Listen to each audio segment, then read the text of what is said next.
Hello guys, আপনারা ভিডিওর প্রথম দিকে যেরকমভাবে যে পিকগুলো এডিট করা দেখতে পাচ্ছিলেন, সেই সব পিক এডিটগুলো কিন্তু আপনারা কিছু স্টেপ ফলো করলেই এরকম এডিট কিন্তু আপনারা সকলেই করতে পারবেন। এই এডিটগুলো করার জন্য শুধুমাত্র এমন একটি অ্যাপ্লিকেশন ইনস্টল করতে হবে, যে অ্যাপসটির নাম লাইটরুম। এই লাইটরুম অ্যাপ্লিকেশনটি আপনাদের ইনস্টল করে দিয়ে আপনাদের ছবিটি ইম্পোর্ট করে নিতে হবে। তারপর আমরা লাইটরুমে কিভাবে ছবিটি ফুল এডিট করলাম, কোন টুলস বার ব্যবহার করে কোন কাজগুলো করলাম, সেগুলো আপনারা দেখে আসি। আপনারা একটু মনোযোগ সহকারে দেখবেন কিভাবে আমরা কোন টুলস বারগুলো ইউজ করে কত নাম্বার পয়েন্টগুলো রেখে সেগুলো আমরা এডিট করেছি।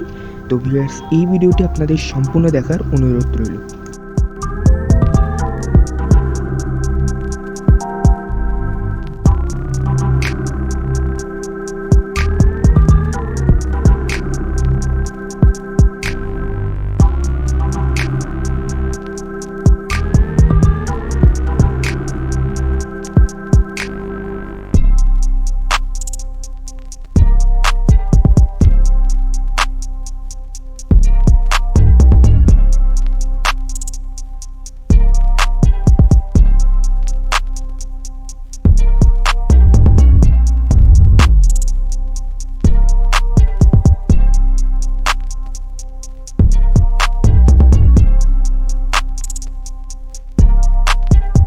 তো ভিউয়ার্স, আপনারা দেখতেই পারলেন কিভাবে আমরা কোন টুলস বারগুলো ব্যবহার করে আমরা আমাদের যে ছবিটি রয়েছে সেটি কিন্তু ফুল এডিট করা হয়ে গিয়েছে। এখন এই ছবিটি আমরা কপি করে যে কোনো পিকে পেস্ট করে দিলেই কিন্তু আমরা একই রেজাল্ট পাবো। ভিউয়ার্স, এই টোনটি হচ্ছে একটি ব্লু টোন, যেগুলো আপনার পিকে অ্যাপ্লাই করলে কিন্তু খুবই অসাম লাগে। এই ব্লু টোনটা কিন্তু আপনারা সম্পূর্ণ দেখে নিলেন কিভাবে আপনাদের ছবিতে অ্যাপ্লাই করতে হয়। ভিউয়ার্স, এই ছিল আজকের ভিডিওটি কেমন লাগলো সেটা আমাদের কমেন্ট বক্সে জানিয়ে, এবং এই সকল স্টেপ ফলো করলেই কিন্তু আপনারা আপনাদের সকল ধরনের কাজ করে নিতে পারবেন, মানে এরকম ব্লু টোন আপনাদের ছবিতে দিয়ে দিতে পারবেন। তো ভিউয়ার্স, দেখা হচ্ছে অন্য কোনো ভিডিও। ভালো থাকবেন, সুস্থ থাকবেন, NTG গ্যালাক্সি সাথে থাকবেন।